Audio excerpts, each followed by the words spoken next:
Welcome back. Today we're going to show you step by step how to take two damaged deck posts, carefully remove them, replace them, and refasten and secure them. Come on, it'll be fun. Alright guys, so today we are going to show you step by step how to remove two rotted out and damaged deck posts. As you can see here, we've got an existing deck condition, okay? Notoriously, a lot of times what happens is the bottoms of the deck posts, these support posts, will rot out due to moisture, exposure to moisture, sometimes termite damage, whatever it may be. But as you can see here, a lot of times we have these deck posts that are surrounded by this ribbon skirt detail here. It's really decorative for the most part, but inside we'll show you it's hiding some structural metal, okay? So we've got our post skirt details, right, which is wrapped around our support post. Support post is holding up the deck itself, the structure, so it's actually a structural integrated wood member.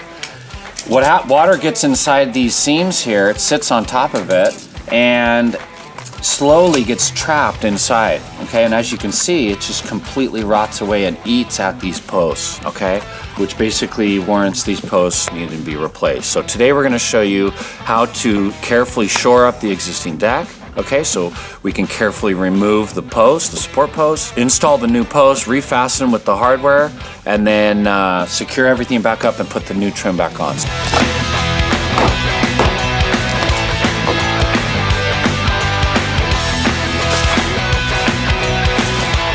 Alright guys, so first step in removing our posts is carefully installing temporary shoring, which we've shown you in many videos in the past, but the key here is to shore up what's existing structurally so that we can remove the damaged portion, replace it, and then put it back. So what I'm doing here is I'm just putting in two temporary studs. The post that we're removing, as you can see, is what we call a 6x6 post. Okay, 6 inches, 5.5 inches by 5.5 inches. So I'm going to use a double 2x slapped together to support the header above temporarily. Okay, that'll hold it in place for the time being. I measure my studs. Now it's time to cut them.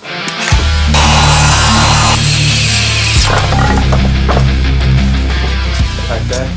Okay, so Ben's gonna fasten the two temporary support members together, and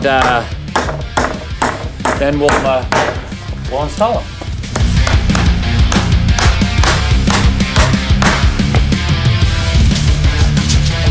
Give me a sledge.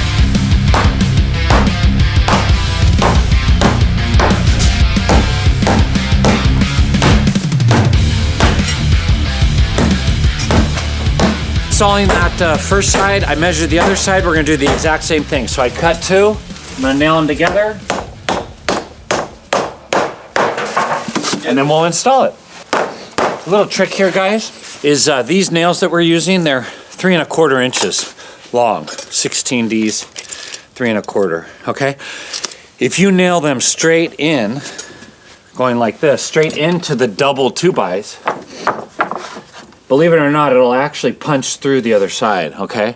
So if you angle them slightly, when you nail, instead of nailing straight in, if you angle them just so slightly, they won't stick through the other side. So I like to always angle them, just in case I don't want anybody to get their fingers caught on them, or a piece of clothing or something when you're walking by, when you're working. So I always like to try and angle them just a little bit, okay? Because if you go straight in, they'll stick through. Okay, it's just a little trick. Keeps the job site a little safe, and etc. So watch, I'll show you. So you got your nail, and instead of going straight in like that, I'll angle it just a little bit. Angle. See that? And then you look, it doesn't go through. For what it's worth.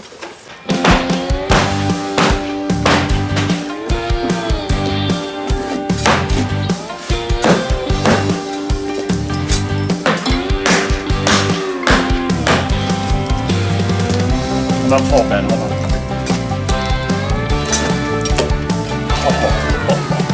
Okay. 1, 2. As you can see, guys, look. This post is supposed to be this long, right? So it just completely got eaten away. And as you guys have probably seen maybe at your house or other people's houses. I mean, this is a typical occurrence, right? I mean, unfortunately, moisture causes this. So no matter, again, what part of the country you're in, this is what water, trapped moisture can do. So we've got our temporary support in. Ben's cleaning up the post base. Let's go look at the post base now and take a look at what that is. In California, we have lots of movement with the earthquakes and things. A lot of time engineering will require us to install these post bases, okay? Which, this is above the concrete. Underneath the concrete, there's a footing here. The post base goes down and it ties together, and it basically creates a stable anchor point between the above ground application and the footing. So basically it attaches the post to the footing that's underneath here. So this post base, a lot of times if there's moisture's been going on for a really long time, sometimes this will even rot out and cause us to have to replace it.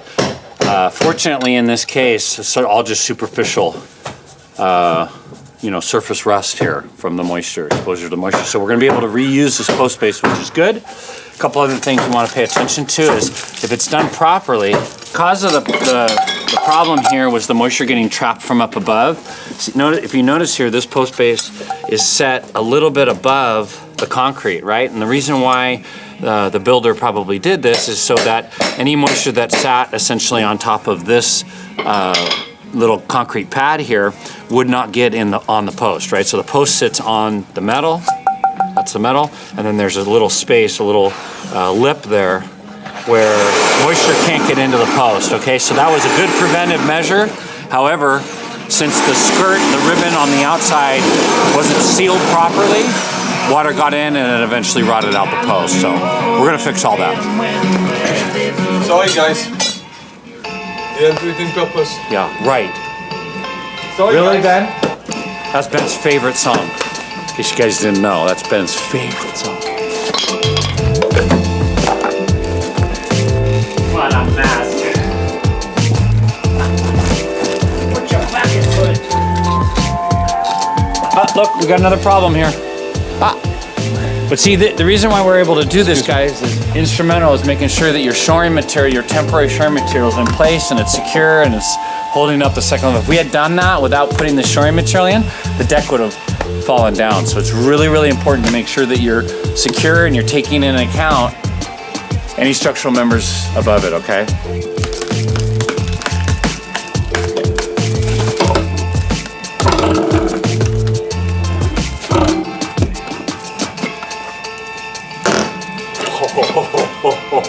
Okay, ready? I do 4. 1, 2.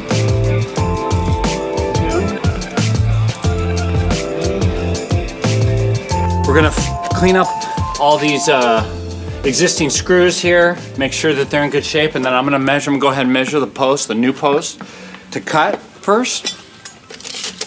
This is our first one. I'm gonna put my tape measure at the bottom of the post base there, right? And I just measure up to the bottom of this header. I've got 95 inches, all right? So I'll cut this first post 95 inches, and then we'll do the same thing on the other side. All right, guys, so as you can see here, we've got our posts ready to be cut.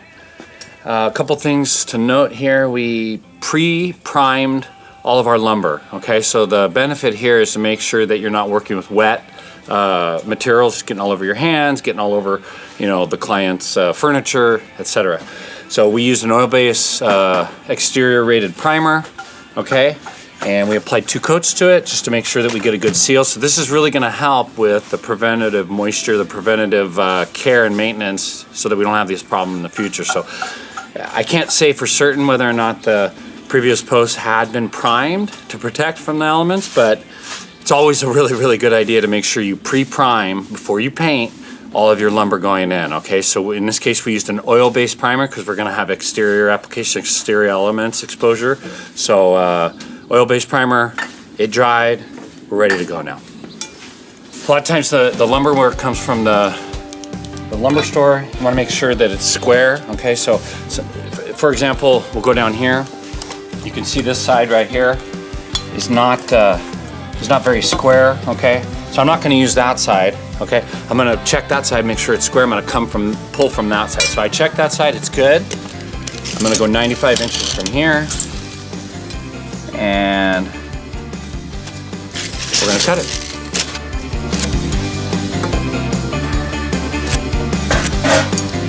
Marked all 3 sides, okay? In this case, we're gonna have to cut, all 4 sides, and then we're gonna finish it off with a Sawzall. I'll show you why.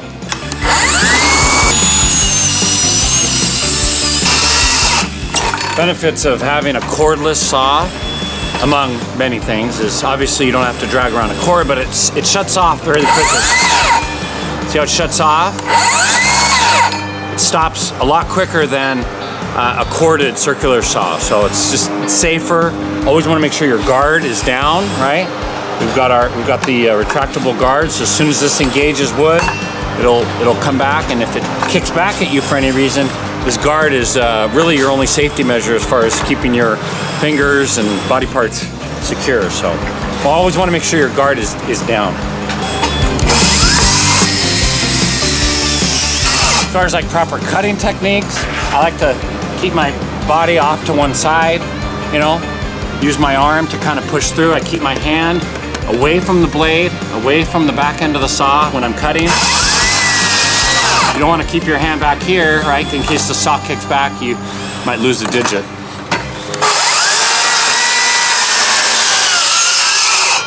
So now we've cut through all the sides, okay? All 4 sides have been cut.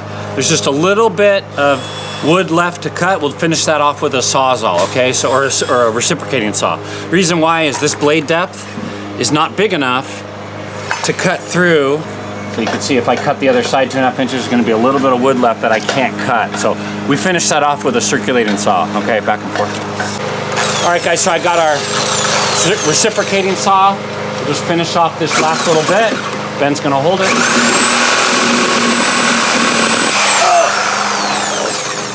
You all right? Let's do some. Oh, tricep? Overhead press.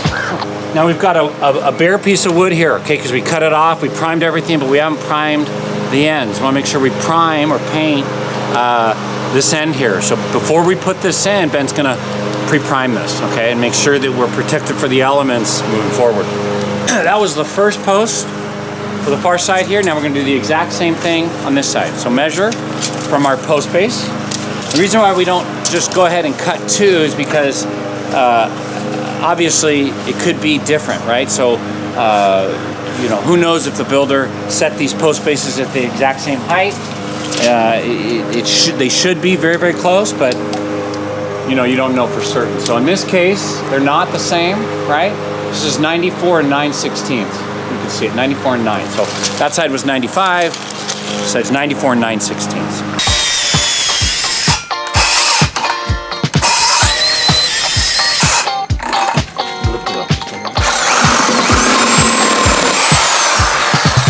Ben's priming the ends of those freshly cut posts. I cleaned this post base up. Let's go over here and look at this one. There's a lot of existing kind of, you know, mortar and whatnot, okay, that's available here. We want to just clean this up, okay? Just make sure this is nice and flat for our new trim, okay? I'm just using a chisel, cold chisel, anything like that to kind of prevent us from having any issues getting the new posts in, or trimming, I should say, okay? So what a difference these look, huh? Remember before it was all rotted and nasty? They're actually in good condition. I agree. Here we are about ready to put our posts in, and so what I like to do on these deck applications specifically, sometimes when you're installing a beam or a post in this case, you need a little extra room, okay? So when I say a little extra room, I'm talking about 1/4 inch, maybe a 1/2 inch max, okay? And so in order to achieve that, or the reason why we do that, is to be able to get the post in without any problems, without any you know, interruptions, okay? Because if you're trying to beat the post in or hit it in and it's not fitting well, and you're dealing with heavy lumber, it's problematic, okay? So what I like to do here is we've got our support in, our shoring, okay? I just got a bottle jack. You can pick these up from any, you know, local automotive shop or online. But basically it's a 20-ton bottle jack, okay? I set it on the ground. I measured from here up to the bottom of my post. I took off about a 1/2 inch, okay? I'm gonna temporarily kind of jack this up. Ben's gonna help me. As soon as I do that, this support here is gonna be pulled out and loose, okay? And the reason why I'm doing this, guys, is just to get a little bit of clearance. Our post is ready to go in, okay? I'm just gonna jack this up real quick, and you'll see what happens. Tell me when. Good? Right now. Are we engaged? Okay. And those are loose. Oh my gosh, Not dude. heavy? So heavy.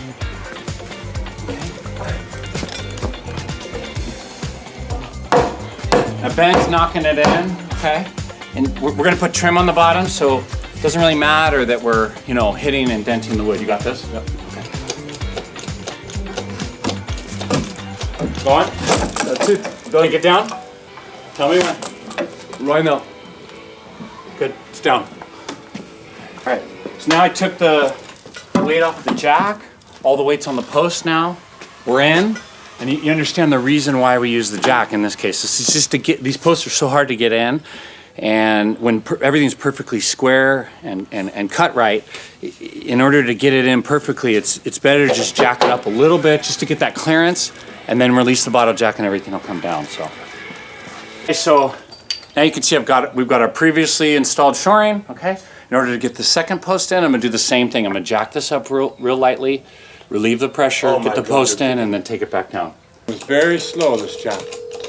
And we are engaged, okay? So now I've got basically hardly any pressure on it. When Ben's ready, we'll get the post over here, jack this up a little bit, take this guy out, okay?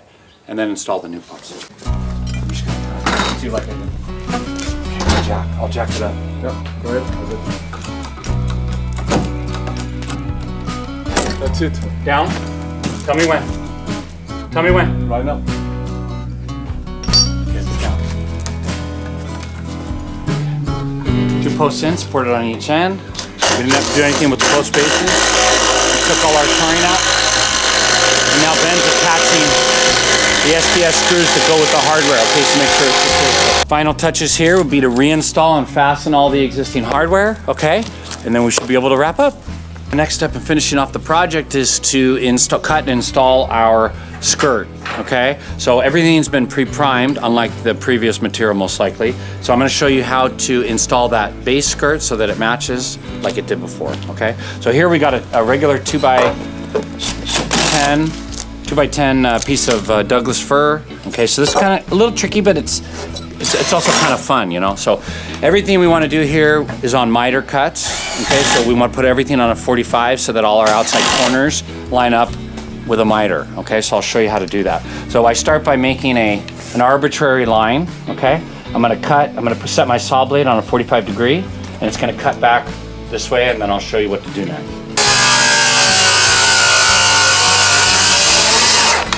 Here's one. So what we want to do is we want to do mitered cuts. Okay, so when you're dealing with mitered cuts, you have a short point and a long point.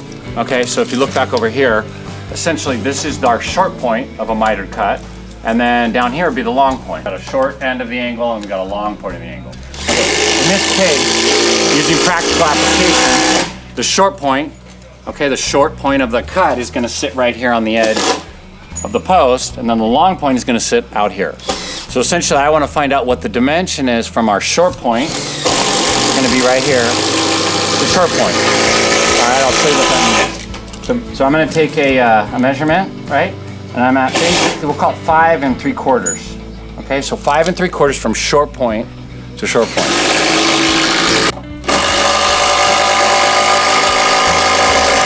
So I like to add 1 inch so it's accurate. And I'm doing this. I'll put my tape measure at 1 inch right on the short point, and I'll add 1 inch. So instead of doing 5 3/4, I added 1 inch, right? So I'm going to do 6 3/4. The only other piece of information we need to worry about, which is very important, is we've got our metal to worry about. All right. So here you can see there's a strap here, okay, or a post base. This metal's not going anywhere, but we want to cover it up with our wood. So if we cut that piece of wood and we just install it here, right, the metal is going to be preventing the wood from sitting tight. Okay, so I need to actually route out or cut out the back side of the wood so that we can bury this metal. Okay? For starters, we want to figure out how much we're burning out. If you measure from the post, the back side of the screws here, it looks like my longest point is probably, I don't know, 7/16. The 7/16 is about how much I need to take out of that section. All right? And then on the inside, I'm going to save an inch. I'm going to burn up to an inch on each side. So 1 inch by 7/16. I'm going to save 1 inch. I'm going to burn out this 7/16 part, okay? How high up do we do it? So I just want to clear the post base, so I'll probably come up maybe 2 inches. Okay? So I'll save 2 inches, or 1 3/4 inches, okay? Save 1 3/4 inches. Burn all this section out on the piece that we're about to install. I'll show you how to do it right now. So remember, we're saving 1 inch on each side. So I'm marking over 1 inch. Just gonna transfer these lines up. Okay. And this is essentially our strap, right? With the little holes. That's one way of looking at it. This is the inside, right? The short point, okay, that flares out. So this is the back side. No one's ever gonna see this, okay? So I come down from the top. This is the bottom. I come down from the top 1 3/4 inches. All right? Connect those. And essentially, that's what I'm cutting out. All right? And what did we say we were going to cut out? 7/16. Okay, so I'm going to set my saw blade depth to 7/16. I'm going to make a bunch of score marks here, like that, with my saw. I'm going to chip it out with a hammer. The other way to do this is with a router. Sometimes if you have a router handy, you could just run a router down 7/16 and kind of clean this up. That's another way to do it. In this case, we don't have that, so... We improvise. We improvise. We make it happen. Is that French? Yeah, improviser. Improvise. We make it happen. We make it happen, man. I'm gonna use my power saw for this one.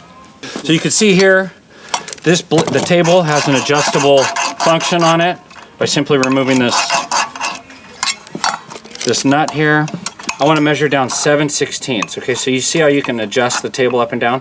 I want to go 7/16 to my largest point there. Maybe we'll go a 1/2 inch, a little bit more, just to make sure we don't have... I don't want to do this again, right? So I'll go a little bit more, just to be safe. Okay, I'll cinch it down.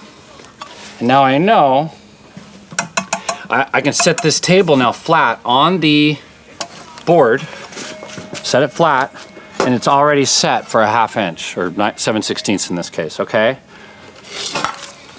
So just make a series of cuts. First I start with the outside, right? Get my score line. I'm gonna outline it. Keep in mind, nobody's ever gonna see this side. It's gonna get hidden on the back.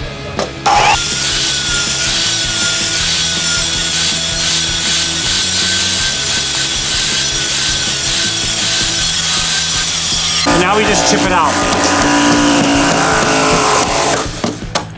Take the back edge of your hammer with the claw there. Use a chisel if you want. Just kind of clean it up, right? And again, none of this is ever going to be seen. But once we're done, Ben will prime this with primer, right? So we don't have water problems in the future. And we'll be able to install it. It's just a systematic process, takes a little bit of time.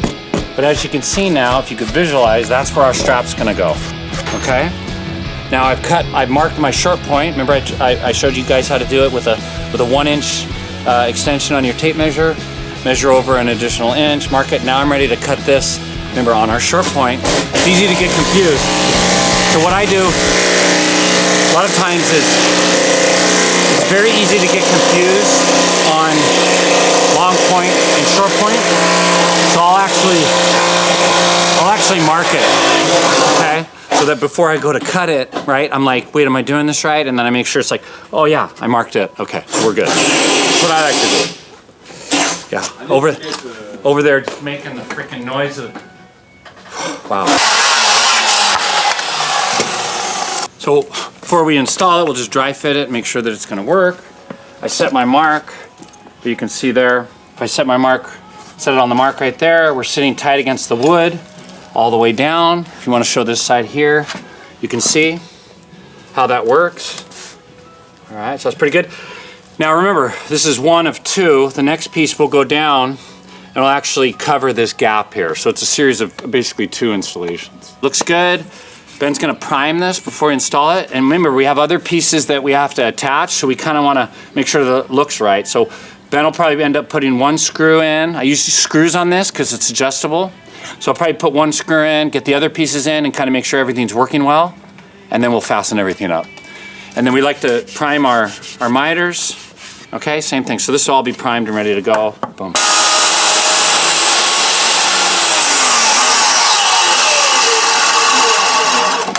a fresh angle on it.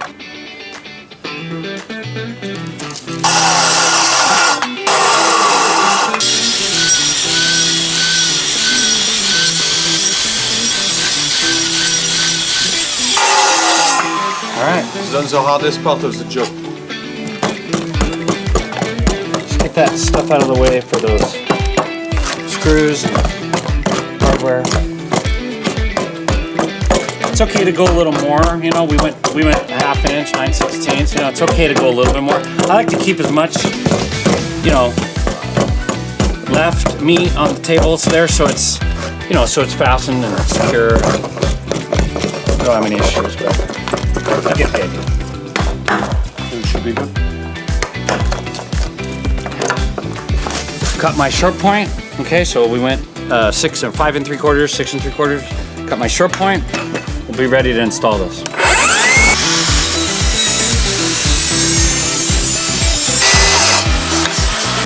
Okay, so you guys see the idea. Now on this one, these are easy. There's nothing in the way, so I'm just gonna cut 2 pieces, 5 3/4, put them in, call it a day.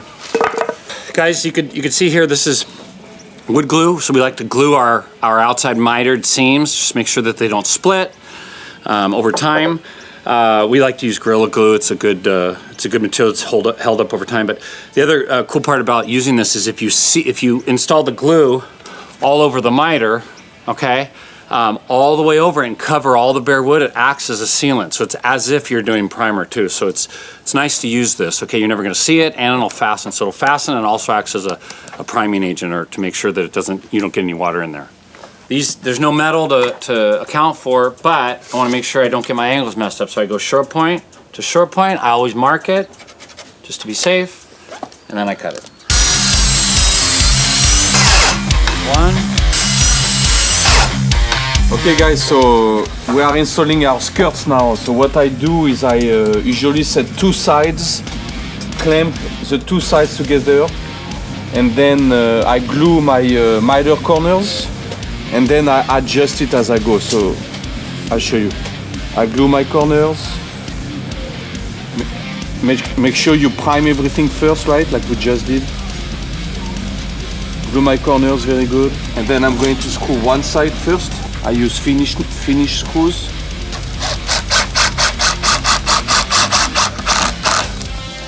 Okay. Adjust your corners.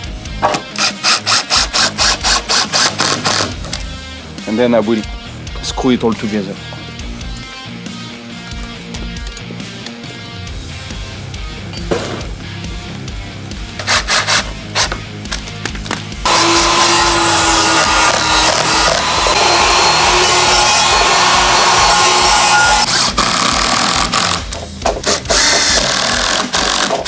All right, so now Ben's finally finalizing the last touches on that post over there. Okay, that would be our main fascia. Now we're gonna install our sub fascia, which is the fascia that goes, or the skirt that goes on the outside. So we have 2 pieces, right? So Ben did such a good job fastening here. Everything's nice. You can't see our metal anymore. But now we need to install another piece on top of it to hide this gap. Okay, you see the gap here? Okay, so I measured up from the concrete, basically the width of our board. You can see it's like right 9 1/8, 9 1/4, something like that. So we're dealing with an uneven concrete surface. I don't want to sit flat, I just want to be a little bit above it. So I kind of came up, I measured arbitrarily, 9 3/16, 9 1/4. This line is negotiable, okay, but I transferred it all the way around so that when Ben installs, he has something to kind of go off of.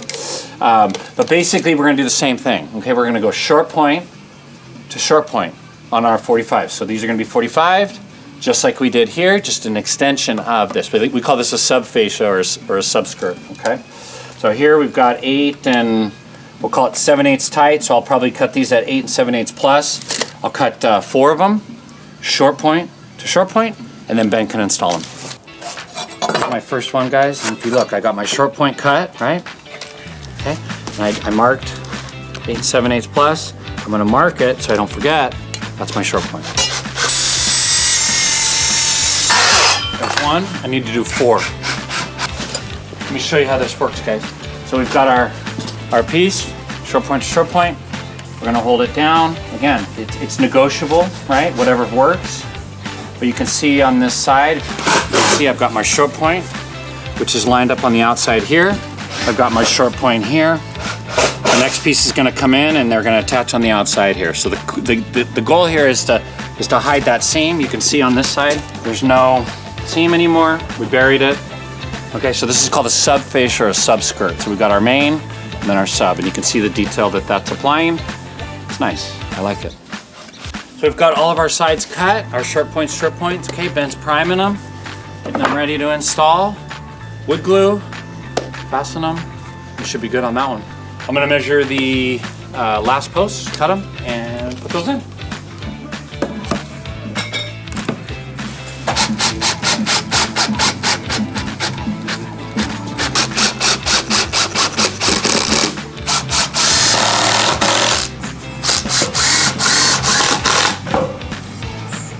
How's it look?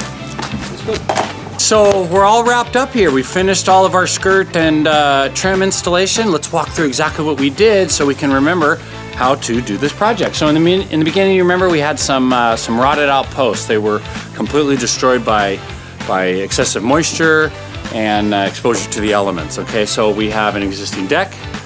We had to shore it up temporarily, make sure that it was secure in order to carefully remove the damaged post. We showed you the damaged post, how much dry rot and water damage was present.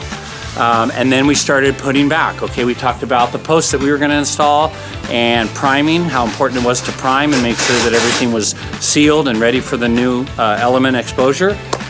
We jacked up our header, okay, in order to get our posts in. We measured our posts tight. And we slotted our posts in, fastened, secured them, attached them with the screws. We talked about the post bases and how they're attached to the foundation, the footing. They were in good condition, so we were grateful there. We reattached everything, and then we started working on our skirt trim, okay? And we walked you through step by step how to measure, how to accommodate for the post base strapping, how to conceal it, okay? We burned out the wood, chipped it out, primed everything, and then refastened everything together, okay? Then we went to the second step of our skirt trim installation, which was our subfascia, okay? And we showed you how to install the subfascia, screwed everything off, primed everything, and glued it, okay?